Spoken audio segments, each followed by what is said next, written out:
What's the deal with Jeff Sneider?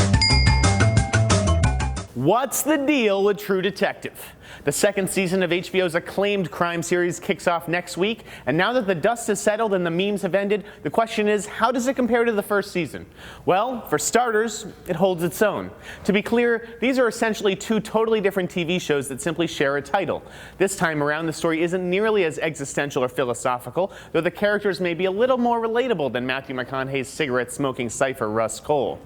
The plot is very close to the early descriptions that leaked last year, except the investigation at the heart of this season doesn't really start until the second episode, as the first sets up the characters and lays the groundwork for them coming together. HBO and creator Nick Pizzolatto took a lot of grief this past year for their casting choices, as McConaughey and Woody Harrelson are tough acts to follow, but by the end of the third episode you can tell that there's something special brewing between Colin Farrell and Vince Vaughn.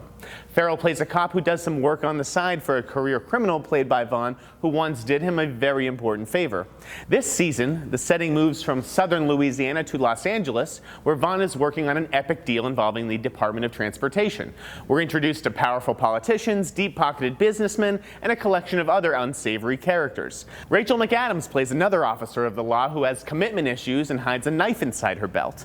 She's not always believable as a tough-talking cop, but we've only seen the tip of the iceberg when it comes to her character, whose secrets will surely be revealed in due course. Taylor Kitsch plays a highway patrol officer who takes on a special assignment in the wake of allegations that he solicited a woman for oral sex during a routine traffic stop. Been there, brother. Everyone in this cast seems to be filled with regret. They're all victims of something or someone and have haunted pasts that they carry around like baggage. Seriously, everyone has bags under their eyes and looks like they haven't had a good night's sleep in ages.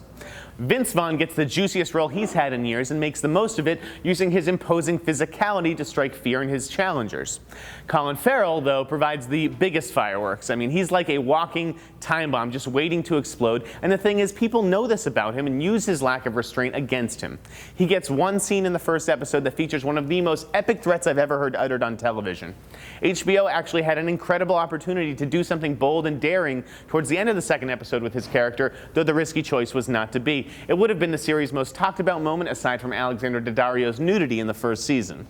Fast and Furious filmmaker Justin Lin replaces the more soulful and subtle Cary Fukunaga, though Lin is a strong fit for this season, which plays like a more conventional crime series this time around.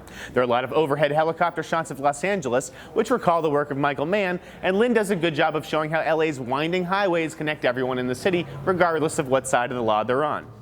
True Detective captured lightning in a bottle last year, becoming the thinking man's crime show. The second season may not be as profound or daringly original, but it's riveting television all the same. Don't miss it on June 21st, because if you do, you're going to miss out on one hell of a conversation on Monday morning. This has been What's the Deal with Jeff Sneider. Follow me on Twitter @TheInSneider, and thanks for reading TheWrap.com.